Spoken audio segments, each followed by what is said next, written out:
കുരുക്ഷേത്രയുടെ ലൊക്കേഷനിൽ പോകുന്ന സമയത്ത് ഒരു ദിവസം ശ്രീനഗറിൽ ഫസ്റ്റ് പാര കമാൻഡോൻ്റെ യൂണിറ്റിൽ കിടക്കുമ്പോൾ അവിടെ വിനു കണ്ണൂക്കാരൻ ആയിരുന്നു അന്ന് കമാൻഡ് ചെയ്തിരുന്നു. അപ്പോൾ പറഞ്ഞു, സാർ ഇന്ന് ഇവിടെ എൻ്റെ ബസ് കിടക്കാം, നാളെ ഫ്ലൈറ്റിൽ ഞാൻ ഡ്രോപ്പ് ചെയ്യാമെന്ന്. അങ്ങനെ അന്ന് രാത്രി എന്നെ കാണാൻ ഒരു കുട്ടി വന്നിരുന്നു. കുട്ടി എന്ന് പറഞ്ഞു കഴിഞ്ഞാൽ ഒരു മേജർ. അപ്പോൾ ആ മേജർ വന്നപ്പം രാത്രി 11 മണിക്കാണ് ഈ വ്യക്തി വരുന്നത്. ഞാൻ ഒരു 10 മണിക്ക് കിടന്നുറങ്ങുന്നൊരു വ്യക്തിയാണ്. ഇവർ താടിയൊക്കെ ആയിട്ട് നല്ല സ്മാർട്ട് ലോങ് ഹെയറൊക്കെ ആയിട്ട്, ഇവിടെ പലരും ചോദിക്കണം മോഹൻലാൽ താടി വെച്ചതൊക്കെ. ഇവർക്കൊന്നും അറിയില്ല, കാശ്മീരിലൊക്കെ ഓപ്പറേറ്റ് ചെയ്യുന്ന ഓഫീസേഴ്സും ഇവരെല്ലാം അണ്ടർ കവറിന് വേണ്ടി താടി വയ്ക്കുന്നതാണ്. ഇവിടെ നാളെ ഇതൊരു നേവൽ ഓഫീസർ അടക്കം കമൻ്റ് അടിക്കുന്നുണ്ട്. ഇതൊക്കെ അറിയില്ലെങ്കിൽ പിന്നെ പറയരുത്. വരുന്നു കാശ്മീരിൽ നിന്നും നിങ്ങൾ പോയി കഴിഞ്ഞാൽ ഒരു 50% പെട്ട ആൾക്കാരും താടിയോട് കൂട്ടിയൊക്കെയാണ്. കാരണം അത് അണ്ടർ കവർ ഓപ്പറേഷനുള്ള റിക്വയർമെൻ്റാണ്. അപ്പം വന്നിട്ട് ഞാൻ യെസ് എന്ന് വെച്ചു. കണ്ടപ്പോൾ നമുക്ക് ഷൗട്ട് ചെയ്യാനൊന്നും തോന്നില്ല, നല്ല പ്ലീസിങ് ഫേസായിട്ട്. Sir I am major Mohit Sharma sir. ഞാൻ പറഞ്ഞു മോഹിത്, അന്ന് മോഹിതിനെ അറിയില്ല നമ്മളാരും. Yes sir, I heard a lot about you. ഞാൻ പറഞ്ഞു നമ്മൾ എങ്ങനെ, സാറ് NSCയിൽ ഇരുന്നപ്പം മറ്റേ അൽഫ ടീം പാരാ ടീമായിരുന്നു. ആ ടീമിലുള്ളതിൽ പല ആൾക്കാരും എൻ്റെ യൂണിറ്റിലുണ്ട് സാർ. ഫസ്റ്റ് പാരയിലുണ്ട്. ശരിയാണ്, എൻ്റെ ഉള്ള 30 പേരും പാര ജമ്പ് ചെയ്യുന്നവരായിരുന്നു. അവന്മാർ വന്ന് പറയും സാർ ഇങ്ങനെ ഒരു സാധനം ഉണ്ട് അവിടെ, വളരെ ജൂനിയറാണ് സാർ. അപ്പോൾ നമ്മളെക്കുറിച്ച് അവർ പറയുന്നത് കേട്ടിട്ട് ഇയാൾ കാണാൻ വന്നിരിക്കണം. ആ വ്യക്തിയാണ് പിന്നീട് അന്ന് എൻ്റെ കൂടെ 1 മണിക്കൂർ സ്പെൻഡ് ചെയ്തു. അന്ന് എനിക്കറിയാം ഈ മനുഷ്യൻ എന്തെങ്കിലുമൊക്കെ ചെയ്യും ജീവിതത്തിലാണ്. കാരണം രാത്രി ഇത്രയും കർഫ്യൂ ബൗണ്ട് ഏരിയയിൽ കുപ്വാഡയിൽ നിന്ന് ശ്രീനഗറിൽ കാണാൻ വന്നിരിക്കുന്നത്. കുപ്വാഡയിൽ നിന്ന് ഇതുവരെ എത്താൻ രാത്രിയിലാണെങ്കിലും ശരി 2 മണിക്കൂർ എടുക്കും. ഇത് ഒറ്റയ്ക്ക് ഒരു പ്രൊട്ടക്ഷൻ ജീപ്പും വെച്ച് ഈ 2 കൂടെ AK-47 തോളത്തിട്ട് പോന്നിരിക്കുകയാണ്. അപ്പോൾ അവിടെ തന്നെ ഒരു ഗട്ട്സ് കാണുന്നുണ്ട്. അന്നൊക്കെ ഭയങ്കര മിലിറ്റൻസി ഇൻഫെസ്റ്റഡ് ടൈമാണ്.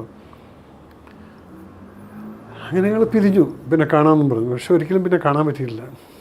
പിന്നീട് ബോംബെ ബ്ലാസ്റ്റ് കഴിഞ്ഞ് അതേ ഡിസംബറിലായിരുന്നു മോഹിത് കുപ്വാഡയിൽ എൻകൗണ്ടറിൽ വെച്ചിട്ട് മരിച്ചു പോകുന്നു. ഈ മോഹിത് ശർമ്മയല്ലേ മറ്റേ അതിർത്തി കടന്നു പോയിട്ട് അവരുടെ കൂട്ടത്തിൽ കൂടിയിട്ടില്ല. അപ്പം ആ മോഹിത്തിനെ അന്ന് എനിക്കറിയില്ലായിരുന്നു. കാണാൻ വന്ന കാര്യങ്ങളൊക്കെ അപ്പോഴും ഈ വ്യക്തി എന്നോട് പറഞ്ഞിട്ടില്ല അവൻ എന്ത് ചെയ്തു എന്ന്. ഇതിപ്പോൾ എങ്ങനെയാണെന്ന് വെച്ചാൽ നമ്മൾ ഒറിജിനലായിട്ട് ചെയ്യുന്നവന്മാർ ബേസിക്കലി ഇതൊന്നും പറയില്ല, നമുക്കിതൊന്നും വലിയ കാര്യമില്ല. ഇപ്പം എൻ്റെ ശിവരാസൻ ഓപ്പറേഷൻ്റെ കാര്യങ്ങൾ പോലും ഇപ്പോഴാണ് പലർക്കും അറിയുന്നത്. ഈ രവീന്ദ്രനാണ് ഈ മേജർ രവി എന്നുള്ളത്. ആ ഒരു 100 എന്നുള്ള സീരിയൽ വന്നതുകൊണ്ട് നമ്മളിത് ചെയ്ത് കഴിഞ്ഞ് കഴിഞ്ഞാൽ ഇതിനെക്കുറിച്ച് ബൂസ്റ്റ് ചെയ്യേണ്ട കാര്യമൊന്നുമില്ല. മോഹിത് അങ്ങനെയായിരുന്നു. മോഹിത് അവിടെ പോയിട്ടുണ്ട്, അവിടെ ലോക്കൽസിനെ ട്രാപ്പ് ചെയ്തിട്ടുണ്ട്. ഇതെല്ലാം കഴിഞ്ഞിട്ട് മോഹിത് മരിച്ചു കിടക്കുന്ന സമയത്ത് ഇവർക്ക് ബോഡി റിക്കവർ ചെയ്യാൻ പോകാൻ പറ്റിയിട്ടില്ല.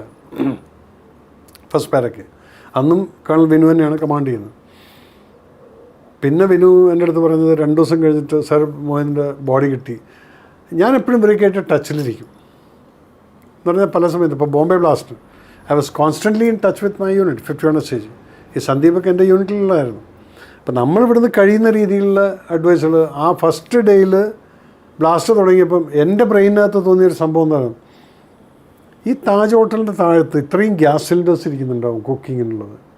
ഏതെങ്കിലും ഒരുത്തം വന്നിട്ട് അവിടെ ഒരു ഗ്രനേഡ് ഇട്ട് കൊടുത്താൽ ഈ ഹോട്ടൽ ഫുൾ അങ്ങ് പോകും.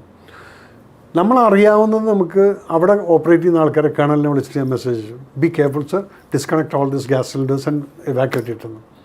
നമ്മളറിയുന്ന ഇൻപുട്ടുകൾ കൊടുക്കുക എന്നുള്ളതാണ്. ഇതാണ് ഒരു യഥാർത്ഥത്തിൽ നമുക്ക് പട്ടാളത്തിനോട് ഞാൻ എപ്പോഴും I am in touch with all my യൂണിറ്റ്സും എൻ്റെ ആളുകളോടും ഞാൻ എപ്പോഴും പറയും ബി സേഫ്, ബി സേഫ്. എൻ്റെ ഒരു ലാംഗ്വേജാണ് ബി സേഫ്. അപ്പോൾ അങ്ങനെ അന്ന് ബോംബെ ബ്ലാസ്റ്റെല്ലാം കഴിഞ്ഞു. മോഹിതിൻ്റെ ഇത് കഴിഞ്ഞപ്പം 2 ദിവസം കഴിഞ്ഞിട്ടാണ് മോഹിതിൻ്റെ ബോഡി റിക്കവർ ചെയ്തത്. അപ്പം അവൻ്റെ ചുറ്റും 12 മിലിറ്റൻസ് ആയിരുന്നു. ഈ 12 പേരെ ഒറ്റയ്ക്ക് വെടിവെച്ച് കൊന്നിട്ടാണ് അവൻ മരിച്ചിരിക്കുന്നത്. So you can imagine they are the heroes. ഇവിടെ പലരും നിങ്ങൾ ബോംബെ ബ്ലാസ്റ്റിലൊക്കെ പല ആൾക്കാർ ഇപ്പോൾ ഈ കർക്കുറ എന്നൊക്കെ ഇവരൊന്നും ആരും അങ്ങോട്ടും ഇങ്ങോട്ടൊന്നും വെടിവെച്ചിട്ടൊന്നുമില്ല. അവന്മാരെ വന്ന് സ്പ്രേ അടിച്ചു വെടിയും കൊണ്ടിട്ട് പോയി.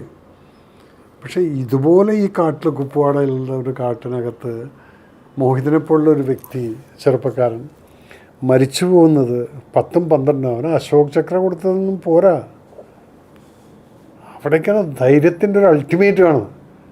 ആ കുട്ടിക്കായുള്ള അതിലും വലുതുണ്ടെന്നുള്ളത് അവൻ പാകിസ്ഥാനിൽ പോയിട്ട് മറ്റവർക്കിട്ട് പണി കൊടുത്തിട്ട് വന്നപ്പോൾ തന്നെ അറിയാം. പക്ഷെ ഇതൊന്നും നിങ്ങൾക്ക് റെക്കോർഡിക്കലി ഇവിടെ ഒന്നും കിട്ടില്ല. Because so many operations we do are not suppose to be revealed. ഇപ്പൊക്കെ പിന്നെയും കുറച്ചൊക്കെ നമുക്ക് പെർമിഷൻ ഉണ്ട്. ഈ കോൺഗ്രസ്സൊക്കെ ഭരിച്ചിരുന്ന സമയത്ത് എത്രയോ സമയത്ത് നമുക്ക് റിട്ടാലിയേഷന് പെർമിഷൻ വേണമായിരുന്നു. ഇതിപ്പോൾ ബി ജെ പി വന്നു കഴിഞ്ഞപ്പോൾ ഞാൻ ബി ജെ പിക്കാരനൊന്നുമല്ല, ഫാക്റ്റ് അതാണ്. ബി ജെ പി വന്നതിന് ശേഷമാണ് അവിടുന്ന് വെടിവെച്ചാൽ തിരിച്ചങ്ങ് വെടിവെച്ചോ എന്നുള്ളത് ഓർഡറുള്ളത്. അങ്ങനെ തന്നെ വേണ്ട ഒരു രാജ്യത്തിൽ.